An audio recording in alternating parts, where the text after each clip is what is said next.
Hi friends, welcome to movie max. మన star హీరోలు ఒక్కప్పటిలా వరుస పెట్టి సినిమాలు చేయడం లేదు. అందరూ పాన్ ఇండియా మోజులో ఒక్కో సినిమా చేయడానికే చాలా టైం తీసుకుంటూ ఉండడంతో టాప్ స్టార్స్ నటించే సినిమాలు చాలా తక్కువగానే ఆడియన్స్ ముందుకైతే వస్తున్నాయి.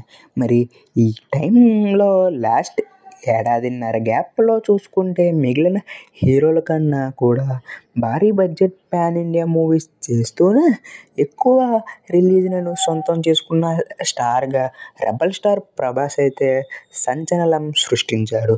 లాస్ట్ ఇయర్ జూన్ నుండి ఈ ఇయర్ జూన్ 13 నెలల గ్యాప్లో మొత్తం 3 బిగ్ బడ్జెట్ పాన్ ఇండియా మూవీని అయితే ఆడియన్స్ ముందుకైతే తీసుకువచ్చి రెబల్ స్టార్ సంచలనం సృష్టించారు. కాగా ఈ 3 సినిమాలు టోటల్ కలెక్షన్ లెక్క ఇప్పుడు ఓవరాల్గా 227 కోట్లకు పైగా నిలిచింది. మరి ఈ రికార్డ్ అయితే తెలుగు సినిమా హిస్టరీలో సొంతం చేసుకున్నాడు ప్రభాస్.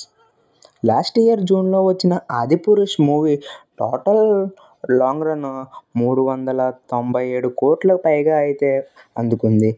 అల్టిమేట్ ఓపెనింగ్స్ తర్వాత విపరీతమైన ట్రోల్స్ వలన అంచనాలను అందుకోలేకపోయిన ఈ సినిమా కల్కి రేంజ్లో టాక్ వచ్చి ఉంటే అప్పుడే రికార్డులను మరో లెవెల్లో సొంతం చేసుకునేది. ఇక ఈ ఇయర్ ఎండ్లో వచ్చిన సలార్ మూవీ అయితే 630 కోట్లకు పైగా అందుకుంది. మరి రిలీజ్ పోస్ట్పోన్ అయ్యి క్లాష్లో రిలీజ్ అయిన ఈ సినిమా అనుకున్న టైంకి రిలీజ్ అయ్యి ఉంటే కలెక్షన్లు మరో లెవెల్లో వచ్చి ఉండేవి. ఇక ఈ ఇయర్ 3 నెలల ఆన్ సీజన్ తర్వాత టాలీవుడ్కి తిరిగి ఊపిరి పోసిన కల్కి 2898 ఏడీ ఇప్పటి వరకు సాధించిన కలెక్షన్తో 1000 కోట్లకు పైగా గ్రాస్ను అయితే దాటేసింది. ఈ 3 సినిమాలు టోటల్ గ్రాస్ లెక్క ఇప్పుడు ఓవరాల్గా 227 కోట్లకు పైగా అయితే అందుకొని టాలీవుడ్ చరిత్రలోనే ఎవ్వరికీ సాధ్యం కాని రికార్డుని సొంతం చేసుకున్నాడు ప్రభాస్. మిగిలిన హీరోలు ఈ ఏడాదిన్నర గ్యాప్లో ఒకటికి మించి సినిమాలు రిలీజ్ చేయలేదు. కొందరైతే ఒక సినిమా కూడా రిలీజ్ చేయలేదు.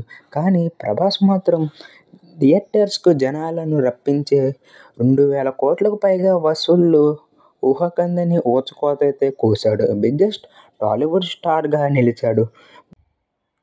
So that's all for today. ఇలాంటి వీడియోల కోసం మన ఛానల్ని ఇప్పుడే సబ్స్క్రైబ్ చేయండి. ఇంకో చక్కటి కంటెంట్తో మళ్ళీ కలుసుకుందాం. అంతవరకు signing off Movie Max. Bye.